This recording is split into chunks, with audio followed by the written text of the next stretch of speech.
yn adran y Rhan-frid Cymreig. Dyn ni symud ymlaen i'r dosbarth i'r eboles neu adfarch blwydd.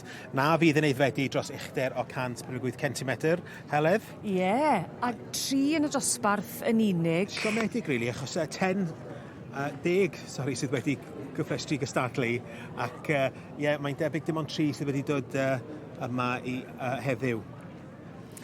Os na sawl ffactor yn gallu cyfrannu at bod cynlleied falle yn dod i ddosbarth? Dipyn, dwi'n meddwl, o ran, mae'r ceisiadau yn cael yn gynnar, lle mae pawb falle, mae rhai bobl yn entro meddwl reit, erbyn y ffair fydden nhw'n barod, a falle bod nhw ddim wedi cweit wedi dymlaen fel oedden nhw'n dymuno.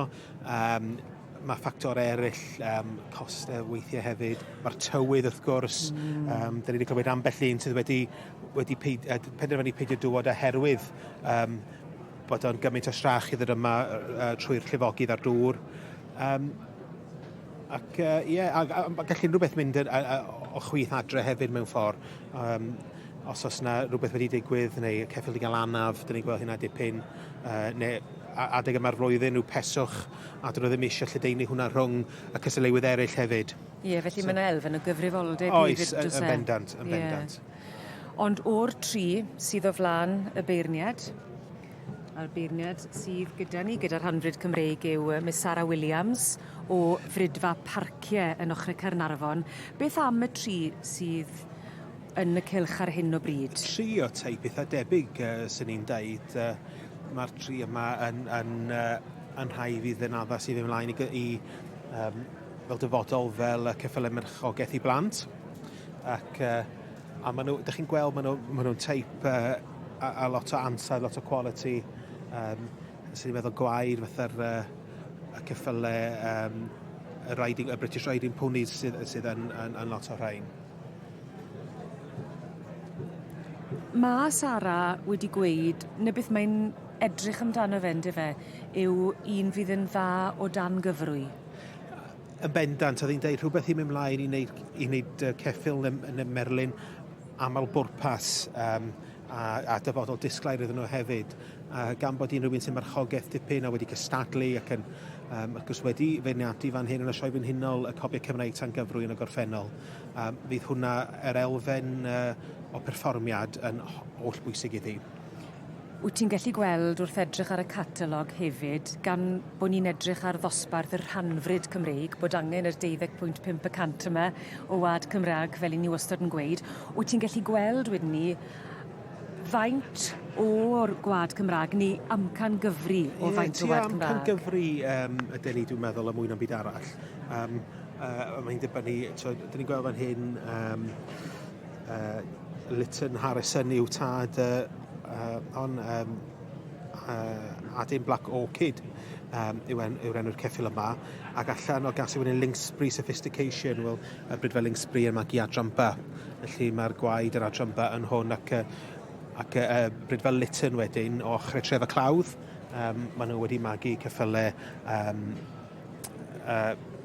y riding ponies ers blynydde, a dipyn o ddalamwad Llanath Aristocat yn mynd trwy'r gwaed yna, Rhan-frid Cymreig eto. Felly dyna di'r gwaed sydd yn yr un sy'n berchen merchnogaeth Adrian Chapman a Matthew Everett.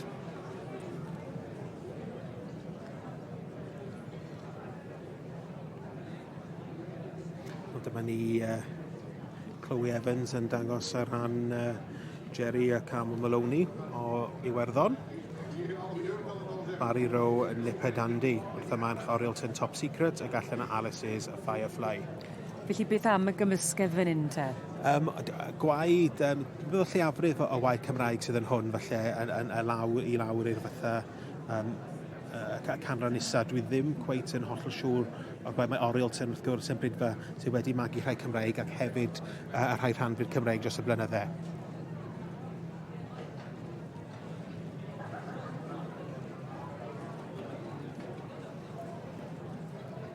Felly dyna ni, Barry Rowe, Nipper Dandy. Yr ail, i gael tro bach o dan ligad y beirniad ac yn beirniadu yr adran arbennig yma, Miss Sarah Williams o Frydfa Parciau.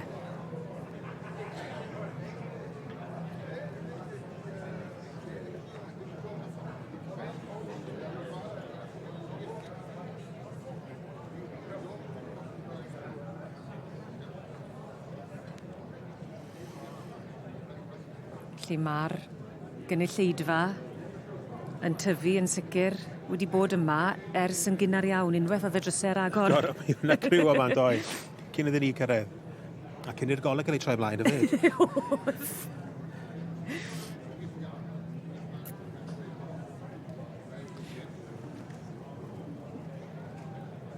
Felly Ceffylau? Ceffylau yn fan hyn, Radley Sweet Fun, wrth y march The Longhouse Florentino. Gall yna just another goalway. A lleiafrif fi'n meddwl o waith Cymreig yn hwn, ond yn gael ei arddangos gen Daniel Eiling. A gall cysword y berchnogaeth Debbie Ewry yn fan hyn. Bod yn drydydd ac allan o dri, Ceffyl oedd yn symud yn hynod o dda, so ni'n meddwl yn rhydd yn mynd.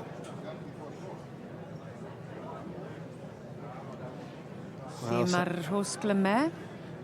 A Sarah Williams a Beilian yn cael golwg bach arall arnyn nhw. Ac mae'r cydweithio mor bwysig yn dwi rhwng y stywardiad a'r beirniad. Yndi, a dwi'n siŵr maen nhw wedi gweithio yn hynod effeithiol erbyn bore yma, ond dwi'n meddwl trio wneud fan i'r hanner awr na dwi'n meddwl nhw'n colli beth gyntaf bore yma. And we have a result in class 172, the yearling colt filio gelding. Adrian Black Orchid yn mynd ar wobr gyntaf yn y dosbarth i'r ebolesu, ebolion y adfer blwydd yn y Rhan-frid Cymreig. A fydd yn ei feddi dros 148 centimetr.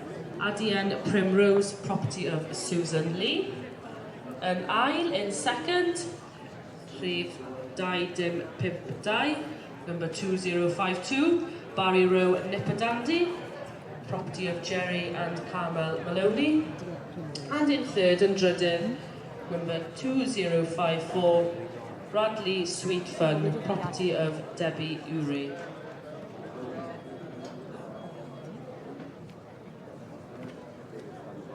Oh, sorry. Can I... Can we quickly?